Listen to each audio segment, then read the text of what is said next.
Halos alauna na ng madaling araw nang makarating si Krisa ng penthouse. Dumaan pa kasi siya sa isang coffee shop upang tumambay doon na malapit lang sa lugar at kumain na rin ng slice ng cake na kanyang comfort food kapag malungkot siya. Ganun pa man ay nararamdaman niya pa rin ang gutom. Hindi niya kasi nagawang kumain ng main course sa birthday party. Hindi niya tuloy na-enjoy ang mga yon. Patay pa ang mga ilaw pagpasok niya ng pintuan. Patunay na wala pa rin doon si Nick na inaasahan na naman niya. Malamang busy pa rin ngayon ang abogado sa dating kasintahan nito na na-miss niya. Ano bang inaasahan mo, Krisa? Umasa ka pang narito na talaga siya? Hindi kanya priority. Wake up! Tinanggal niya ang manipis na suot na makeup at naligo. Yun ang una niyang ginawa. Matapos noon ay binalot niya ang kanyang katawan sa black silk na roba. Habang lumalabas na siya ng silid, matapos noon at tumayo sa tabi ng glass wall upang pagmasdan lang ang gabing buhay na buhay pa ang mga street lights mula sa malayo. Minsan lang siya kung uminom ng alak, ngunit ng gabing iyon ay gusto niyang magpakalasing upang makalimutan ang mga nangyari. Gusto niyang burahin yon sa kanyang isipan dahil tuwing inaalala niya ang mga nangyari, sumasakit ang kanyang puso na para bang hinihiwa ng ilang libong kutsilyo. Hindi niya may tatanggi ang pagiging bagay ng dalawa. Kung ikukumpare rin siya sa babaeng iyon, parang wala pa siya sa kalingkingan ni Nelia. Ito ang mas nagbibigay ng kirot sa puso niya. Tumigil ka na kasi, Krisa. Tapusin mo na ngayong gabi. Sabihin mo na sa kanya na ayaw mo na. Tama na. Itigil niyo na. Dahil alam mo na sa bandang huli, ikaw pa rin ang talunan eh. Kumbinsi niya sa kanyang sarili na alam niyang tinututulan ng mariin ng kanyang puso. Kung isipin niya ang tatanungin, gusto na niyang tapusin yun ngayong gabi. Subalit kung ang puso naman niya ang siyang kakausapin, paniguradong hindi ito sasang-ayon. Huwag mong hintayin na maubos ka. Buti sana kung may label kayo para naman may habol ka. Yung mabulaklak niyang salita, nagagawa niya lang bitawan yun habang gumagawa kayo ng milagro. Dahil malamang sobrang nasasarapan siya sa katawan mo. Yun lang yun. Maring ipinikit na ni Krisa ang kanyang mga mata. Naiinis na siya sa nagiging takbo ng isipan niya. Sa halip na gumaan ang pakiramdam niya, heto at bumibigat pa yung lalo dito. Hihingan ko siya ng opinion mamaya. Kapag sinabi niyang tama na, tama na. Pero kapag sinabi niyang hindi pa, nakahanda ba ang sarili kong magsakripisyo para lang sa kanya? Napasandal na ang katawan niya sa glass wall ng living room. Hindi pa tapos ang lawsuit na kinakaharap ng kanyang ama. Nakapiyansa lang ito kung kaya naman nasa labas. Oras na makipaghiwalay siya sa kanya, hindi niya sure kung magagawa ba siyang tulungan pa ni Nick. Kung hahanap naman siya ng ibang abogado, hindi naman niya sure kung may papanalo nito ang laban. Gaya ni Nick na sobrang taas ng kanyang tiwala. Ngayon pa ba niya sisirain ang lahat ng plano niya? Siguro, pipiliin na lang muna niyang maging martir. Maging manhid at maging bulag sa lahat ng sakit na kanyang mararanasan. Lilipas din naman ng lahat eh. Ilang beses pa siyang huminga ng malalim at inubos na ang red wine na kanyang tangan. Inilapag niya yon sa center table ng maubos. Nilingon niya ang music room gamit ang malungkot na mga mata. Maya-maya ay dinala na siya doon ng kanyang mga paa. Hay, kalma Krisa. Hindi ka pwedeng magpadalos-dalos ng desisyon. Marami kang kailangang isaalang-alang. Huwag kang maging makasarili. Parents muna bago ang sarili. Naupo siya sa harap ng piano, tumipa doon ng ilang key at pagkatapos ay muling huminga ng malalim. Hindi niya maipaliwanag kung bakit sobrang lungkot niya ngayong siya na lang mag-isa. Kung kanina naman ay okay lang siya noong kaharap niya pa si Nati. Akala niya ay may tatago na niya ang lahat, mali pala. Masyadong lumalim na ang damdamin niya. Ang malas mo naman sa lalaki, Krisa. Almost perfect na nga siya para sa'yo pero may ex-girlfriend naman na mas perfect ang itsura at katayuan sa buhay kumpara sa'yo. Maswerte na nga siya sa buhay, maswerte pa siyang sobrang minahal siya ng gaya ni Nick. Yung problema nila, pwede nilang lagpasan ito ng halatang mahal pa nila ang bawat isa. Nang buksan ni Nick ang pintuan ng penthouse ay narinig niya kaagad ang malungkot na tunog ng piano na alam niyang si Krisa ang may gawa. Dali-dali niyang hinubad ang sapatos. Hindi niya na nagawa pang tanggalin ang suot niyang medyas. Natigilan siya pagdating sa sala at matanaw ang bote ng wine, nakatabi ang isang basong halatang gamit na. Nilingon na niya ang music room kung saan malaking nakabukas ang pintuan. Naririnig niya pa rin ang malungkot na musikang nililikha ni Kriza. Bagay na alam niyang yun ang nararamdaman nito ngayon. Humakbang pa siya upang makita lang ang dalaga na halata namang kalmadong muka. Yung tugtog lang ang malungkot pero hindi mismong siya. Walang luha, walang histerya. Ang nagpapahiwatig lang ng kalungkutan mula sa dalaga ay ang tunog ng piano gamit ang mga daliri niya. Doon idinadaan ni Chris ang lahat ng nararamdaman niya. Yun ang hula ni Nick. Tinitigan siya ni Nick ng ilang segundo. Sa anggulong iyon ay kitang-kita ng binatang kabiyak na bahagi ng magandang mukha ng dalaga. Biglang huminto ang tugtog ng piano dahil naramdaman ni Krista na may mga matang nakatingin sa kanya. Nilingon na niya ang kanyang mga mata sa pinto at natagpuan ang bulto ng katawan ni Nick na nakatayo lang sa labas ng pintuan ng silid. Otomatikong binigyan siya ng matamis na ngiti ni Kriza, bagay na nagpatitig pa dito kay Nick. "Nakauwi ka na pala, Nick," sambit ni Kriza gamit ang kalmado nitong tinig. Hindi malaman ng binata kung galit ba ito, malungkot o nagtatampo nang dahil sa nangyari. "Sinulit mo bang magsaya sa party? Bakit umuwi ka na kaagad? Hindi pa yata tapos. Hindi pa nga yata nakakapag-blow ng cake niya si Nati." Tinanggal na muna ni Nick ang kanyang suot na coat at pagkatapos ay tinapon niya yun sa sofa. Ilang segundong naburo pa ang kanyang mga mata sa bote ng wine na nasa table. Wala pang kalahati ang bawas noon. Napalunok na siya ng laway. Kilala niya si Krisa. Hindi karaniwang gawain nito ang umiinom ng alak dahil namumuhay ng may disiplina sa kanyang sarili ang dalaga. Ang kanyang pag-inom ay nangangahulugan lamang na siya ay masama ang kalooban. Kung bakit masama ang loob niya, nahulaan na ni Nick na siya malamang ang dahilan noon. Tuloy-tuloy na siyang pumasok sa loob ng music room na naging dahilan upang mapatayo na ng maayos si Krisa para salubungin si Nick. "Chris, galit ka ba sa akin?" Gamit ang pagaw na boses ay tanong ni Nick. Halos mahigit ng binatang kanyang hininga habang hinihintay niya ang magiging sagot ng dalaga. Hindi nagsalita si Krisa. Mukhang tama yatang sinabi ni Nati na nagtatampo ito dahil sa nangyari kanina. Hindi nagsinungaling ang dalaga upang pagtakpan ang nararamdaman niya. Pero hindi rin siya nagsabi ng totoo. Binigyan lang siya nito ng isang ngiti na alam ni Nick na hindi totoo dahil hindi man lang yon umabot sa kanyang mga mata. Nakagaya ng memoryado niyang mga ngiti nito. Ilang minuto pa silang nagkatitigan habang nababalot ng katahimikan ng paligid. Si Nick ang unang nagbawi doon ng tingin.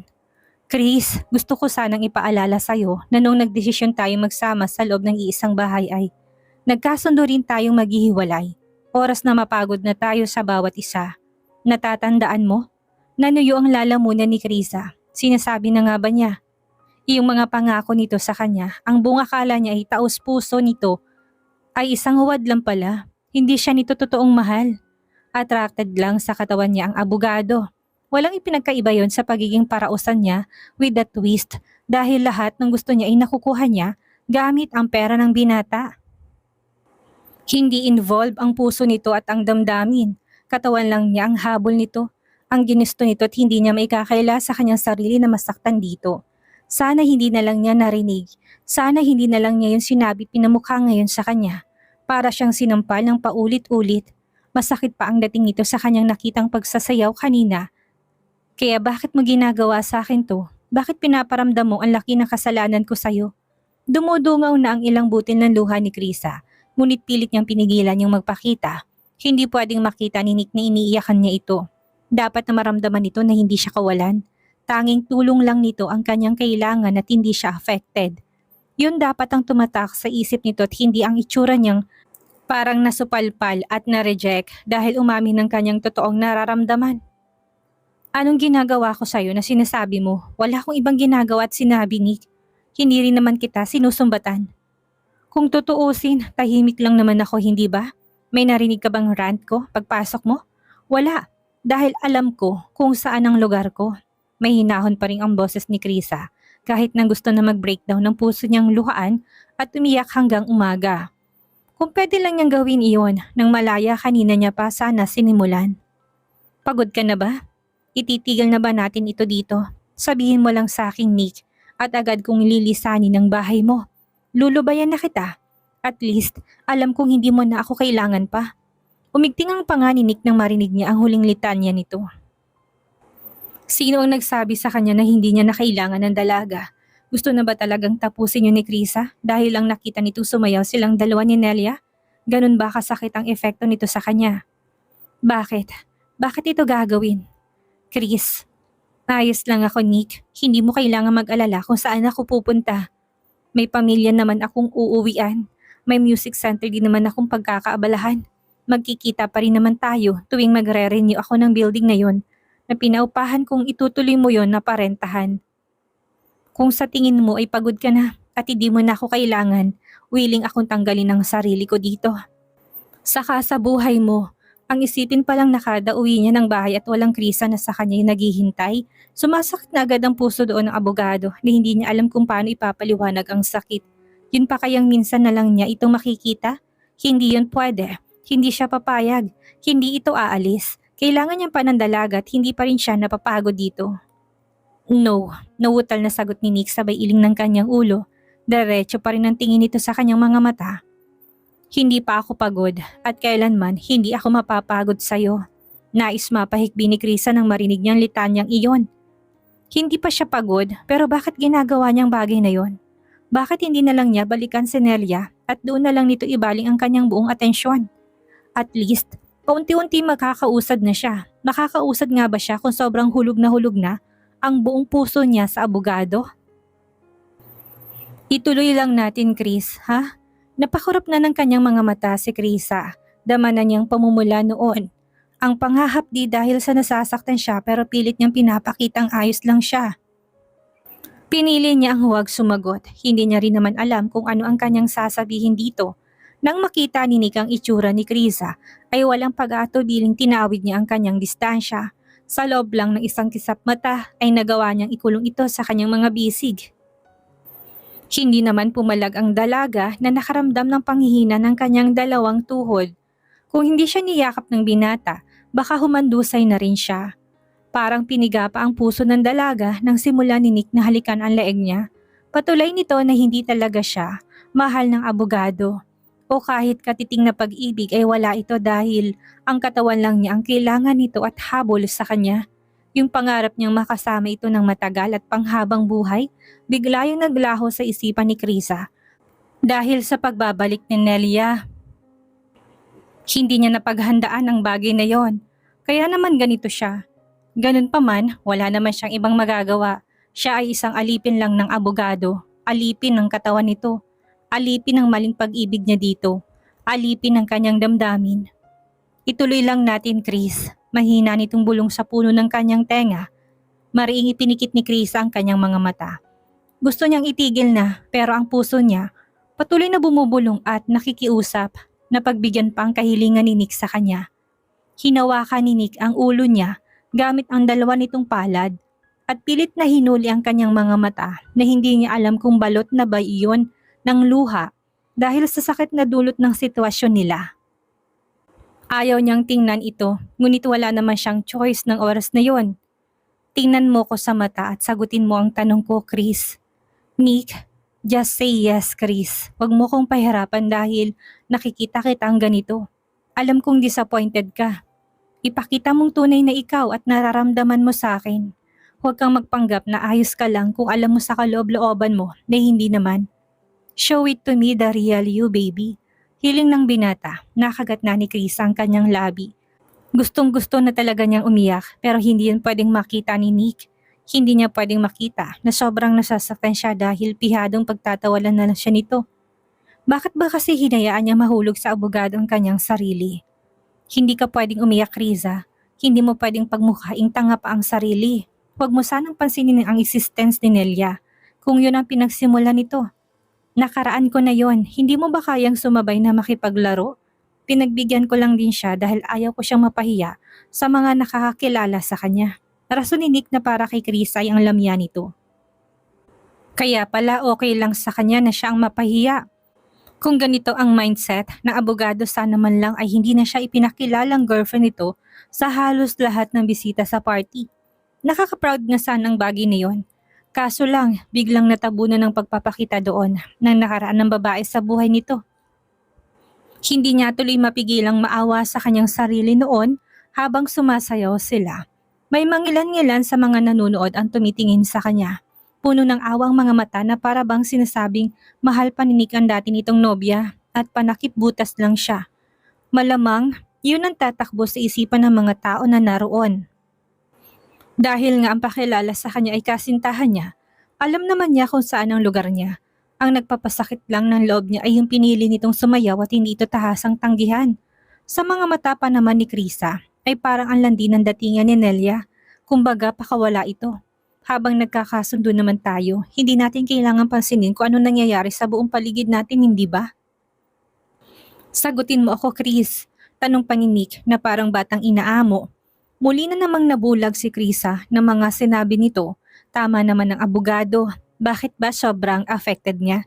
As long as sa penthouse umuwi si Nick at okay ang relasyon nila, bakit kailangan niyang magdamdam? Kumbaga, maswerte pa nga siya kumpara kay Nelia dahil siya ang kapiling ng abogado. Pero hindi, ilagay din sana ni Nick ang magiging galaw niya. Hindi niya man lang naisip na magtatampo ang kapatid niyang si Nati dahil nabuhos ang atensyon niya sa dating nobya. Hindi niya rin maintindihan kung anong pinagsasabi nitong hindi niya kayang sumabay na maglaro. Naglalaro lang ba sila nito? Anong gusto nitong palabasin salita niyang yon? Chris, bago pa matapos ng abogado ang kanyang sasabihin ay niyakap na ni Chris ang dalawang braso sa kanyang leeg.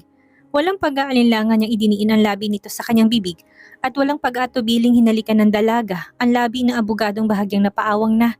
Naging mapangahas pa ang kanyang mga kamay na humaplos na si dibdib ni Nick. Gulat na gulat doon ang binata. Ibang version ang nakikita niya ngayon sa katauhan ng dalaga. Palaban, hindi naman dating ganito ang dalaga. Palaging siyang nagsisimula at hindi naman ito. Gustong-gusto ng katawan niyang gawin ng ganong bagay sa dalaga. At sa sandaling ito ay biglang naging sabik na sabik siya to the point na nakalimutan niya na ang tungkol sa pagtatalo nilang dalawa. Tinumbasan niya ang halik ni Krisa, ngunit bigla itong tumigil. Attorney Bentacourt, ganito bang tinatawag mong sumabay ako sa larong gusto mo? Kalmado pa rin ang boses ni Krisa, ngunit damana ni Nick ang nakakakapit na lungkot doon. Bahagyang napatanga si Nick, lalo na nang ngumiti sa kanya ang dalaga. Galit ito. Siguradong galit ito dahil tinawag na naman siya nitong Attorney Bentacourt. Bagay na ginagawa lang nito kapag malala ang tampo. Paumanhin, Attorney Bentacourt, lumagpas na naman ako sa boundary. Mas magiging maingat na ako sa emosyong ipapakita ko sa'yo. Huwag kang mag-alala, mananatili ako dito sa'yo hanggat gusto mo. Chris, hindi yun ang ibig kong sabihin. Ano naman pala? Napakagulo mo naman. Padyak na ng kanyang mga paa sa sahig. Sa halip na sumagot ay marahan na lang ni Nick na hinaplos ang mukha ni Krisa habang hindi niya masabi ang kanyang tunay na nararamdaman sa mga sandaling iyon. Umaasa si Nick na magiging matino ng dalaga pagkatapos ng gabing iyon at susundin niya ang kasunduan sa pagitan nila. Subalit sa sobrang pagiging masanuri nito ay hindi niya maiwasang isipin ang pakikipag-eye contact ng dalaga kay Alex kanina na nahuli niya pa. Bumangon ang kakaibang galit na naman niya para sa future na bayaw. Kahibangan man kung iisipin, pero paano kung naubos na niya ang lahat ng emosyon niya para kay Alex kanina at kaunti na lang ang natitira para sa kanya. Sa totoo lang medyo nasiyahan ang abogado sa pagmamahal ni Krisa sa kanya at naisip pa nga na baka nasasaktan ng dalaga at nagsaselos kay Nelia. Ngunit parang hindi naman yun ang totoo. Malamig na ngumiti si Nick, dumukwang na siya upang muling halikan si Krisa. Mababasang pagiging determinado nito na manalo at maangkin ang katawan nito sa gabing iyon sa kung anong paraan ang gusto niya. Gagamitin niya ang lahat ng paraan na ayaw niyang gamitin sa dalaga nitong nakaraang gabi. Magawa lang niya ang lahat ng gusto niya. Hinayaan naman ni Krisa na halikan siya ni Nick. Mas dumiin at mas lumalim pa nga ito. Ngunit naglalaro ng kalokohang nasa isipan niya. Nabasa niya lang yon online. Kung galit ka at gusto mong gumanti sa isang lalaki, i-arouse mo sila. Pagkatapos ay bitinin mo. Sobrang sulit ang magiging ganti mo dahil ibang epekto noon sa kanila. At sa gabing iyon, gaganti siya. Stop, Nick, stop! Awat dito ni Krisa na bahagya pang tinulak sa dibdib ang binata. Nagawa na nitong mahubad ang lahat ng saplot nila sa kanilang katawan na handang-handa na maging isa sa gabing iyon. Hindi maintindihan ni Nick kung bakit ni Krisa yon ginagawa. Kung kailan isang hakbang na lang ay magsisimula na nilang hinihintay niyang exciting na part ng making love. Anong sinabi mo, Chris? Nag-iwas ng kanyang mga mata si Krisa sa binata. Ayaw niyang mahuli na planado niya ang lahat. Bakit mo ko pinapatigil? Dahil meron akong buwan ng dalaw ngayon, tugon ni Krisa na napayuko na. Pero ang totoo ay tawang-tawa ang kalooban niya dahil sa itsura nitong parang nalugi ng malaki sa kanyang negosyo. Huminto at bumitaw naman si Nick sa kanya. Medyo namul ang gwapong mukha nito sa rasong narinig. Hinihingal na napatingin na sa mukha ni Krisa. Hinila niya ang isang dalaga sa kanyang mga bisig at inabot ang pribadong bahagi ng babae para tignan kung tama ba ang sinasabi nito. Dahil baka mamay nagdadahilan lang sa kanyang dalaga. At sinasadyang ayaw ipagalaw ang kanyang katawan. Nick, ano ba? Ang kulit mo naman. Hiyaw ni Krisa na sobrang hiyang-hiya na sa ginawa ng binata. Napakadiskumpiyado nitong akala'y parating niloloko. Meron nga. Akala mo naman nagsisinungaling lang ako. Ang bastos mo talaga. Pabiro pang palo ni Krisa sa kanyang isang braso. Natatawa na to. Noong makita ni Nick na hindi nagsisinungaling ang dalaga ay napakamot na lang to sa kanyang ulo. Yamot ng rumihistrong reaksyon sa kanyang mga mata. Malamang dahil paniguradong ilang araw na hindi niya magagawa ang gusto niya sa katawan ng dalaga. Umayos na siya ng tindig matapos natitigan ng ilang minuto si Krisa. Tuloy-tuloy itong lumabas na nasabing silid at walang lingon sa likod na nagtungo ng sala upang kalamayin ang kanyang sarili. Dumukot siya ng isang stick ng sigarilyo sa kaha at sinindihan na yon. Matapos ilagay sa bibig niya, walang pakialam kung hubad man ang kanyang katawan na tumanaw sa labas ng penthouse habang naninigarilyo. Mababanaag sa muka ang pagkabigo. Wrong timing, mahina niya saad na sinundan niyo ng malalim na buntong hininga. Inayos ni Krisa ang kanyang suot na bathrobe sa katawan na nagawa ng hubarin ni Nick at walang imik na pinulot ng mga damit ni Nick na parang sawang basta na lang iniwan sa sahig. Nanginginig pa ang katawan ni Krisa. Hindi niya alam kung dahil ba yon sa kanyang pananabik na magamit ni Nico nang dahil yon sa galit na nararamdaman sa binata. Napaubo na ang dalaga nang paglabas niya ng music room ay salubungin siya ng makapal na usok ng sigarilyo ni Nick. Itinaboy niya yon palayo ng kanyang mukha gamit lang ang palad. Nagpatuloy pa siyang maubo dahil sa mabahong amoy noon. Natigilan siya sa paglalakad na paliko na sana patungo ng master's bedroom na humarap na si Nick. Hindi pa ako pagod, Chris. Hindi pa rin ako nagsasawa sa katawan mo. Natigilan si Chris at dumantay sa kanyang muka ng labis na pagkadismaya. Napakalaki naman talaga ang impluwensya ni Nelia sa kanya gayong kababalik lang nito ng bansa. Hindi man lang kinapitan ng takot si Nick o kung hindi naman ay kahit na magpapanggap lang ito sa kanyang harapan. Natatandaan niya noon na may mahabang pasensyang abogado pagdating sa kanya tapos puro magagandang salita lang ang naririnig niya. Ang mabubulaklak nitong salita noon ay tuluyang nawala. Ang bastos talaga, handa na ba siyang tanggalin ng kanyang maskara upang ipakita ang tunay na siya? Ito ba ang totoong katauhan ng isang Nick Bentacourt? Nagkakamali ba siya ng pagkakakilala niya sa binata? Mga katanungang hindi naman mabigkas ng tahasan ni Krisa. Pagod na siya at gusto na niyang mamahinga. Ayaw na rin niyang kausapin pa ito. Paniguradong wala rin yung patutunguhan. May iuutos ka pa ba sa akin? Mahina ang boses na tanong ng dalaga. Kasi kung wala na, pwede na ba ako matulog? Kanina pa ako inaantok, dagdag ni Krisa na ipinapakita ang paghihikab niya rito. Isang mature na ngiti ang pinakita ni Nick, hawak pa rin ng isang kamay niya ang sigarilyo. Marahan to humakbang palapit kay Krisa. Hindi umatras ang dalaga kahit na nasisilaw at naiilang pa rin siya. Sa walang anumang saplot nitong katawan, marahan itong hinaplos ang kanyang muka. Ilang segundong masuyong tinignan ang mga mata ni Krisa kung saan nakipaglaban siya ng titigan. Okay, matulog ka na, Chris. Susunod ako sa'yo sa loob ng silid. Uubusin ko lang ito. Malungkot na tumango si Krisa. Batid niya at nahihimigan niya na yon ang simula ng pagkasira ng maganda nilang relasyon. Maganda nga ba? Dama niya ang panlalamig ng binata sa kanya. Wala naman siya doong pakialam kung siya ang tatanungin. Ngunit ang puso niya ay sobrang laki ng bahagi na nasasaktan. Ang lalaking katulad ni Nick Bentacourt ay hindi isang taong makokontrol niya gamit ng kanyang mga kamay na napaka-imposible. Kung kaya naman itatago na lang niya ang kanyang puso upang hindi nito makita kung paano siya nasasaktan. Kung laro lang ang habol nito sa kanya, sasabayan niya. Magpapadala siya sa agos, makikiayon siya sa daloy kung sa paanong paraan iyon, lalaruin ni Nick hanggang sa tuluyang magsawa ito. Kung tungkol naman kay Nelia Celis na anak ng paborito niyang musician, hindi siya dapat mag-alala. Siya ang dati niyang kasintahan, hindi siya. Eka nga ng matatanda, kung anong nakaukol yun ang kusang bubukol. Kung anong nakatadhana, yun ang mangyayari kahit na anong pigil ang gawin. Kahit na iwasan ay mangyayari pa rin. Masarap ang naging tulog ni Krisa ng gabing iyon. Hindi niya alam kung bakit sobrang himbing. Marahil ay dahil pagod lang siya sa okasyong pinuntahan at sa diskusyon nilang dalawa ni Nick. Hindi pumasok sa kwarto si Nick para matulog kagaya ng pangako niya. Nanatilin naman siya sa study room, malalim ang iniisip. Nakita niya doon si Krisa nang maalimpungatan at hanapin ang binata dahil wala ito sa kanyang tabi.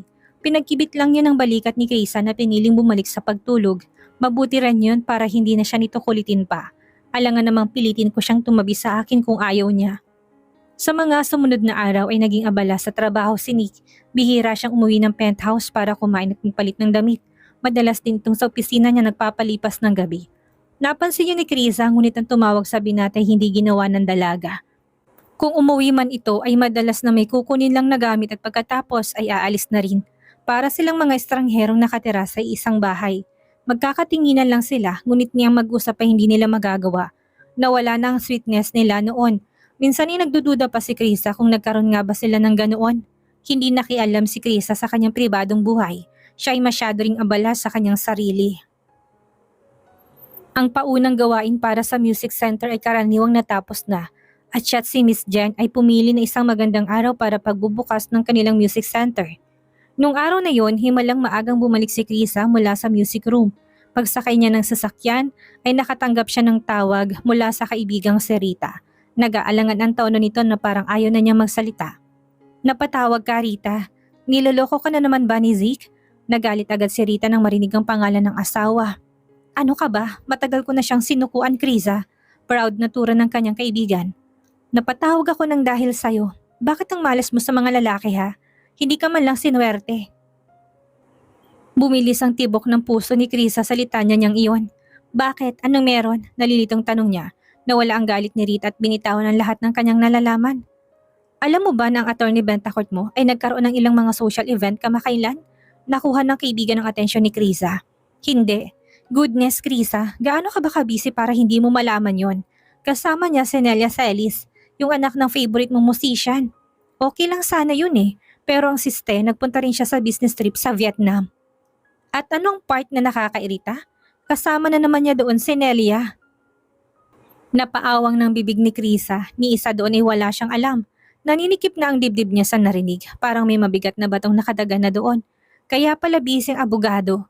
Dahil dito, aminin niya man o hindi, nasasaktan pa rin siya kahit na alam niyang hindi naman yun dapat madama. Hindi ka nagbabasa ng newspaper o nag-scroll online, no? Kalat na girl. Hilaw na ngumiti si Krisa. Kailangan niyang sabihin na sa kaibigan ng tunay nilang sitwasyon. Kung may gusto siyang makasamang ibang babae o maging mistress, bakit ko naman siya pipigilan? Seryoso, Krisa? Wala ka talagang pakialam?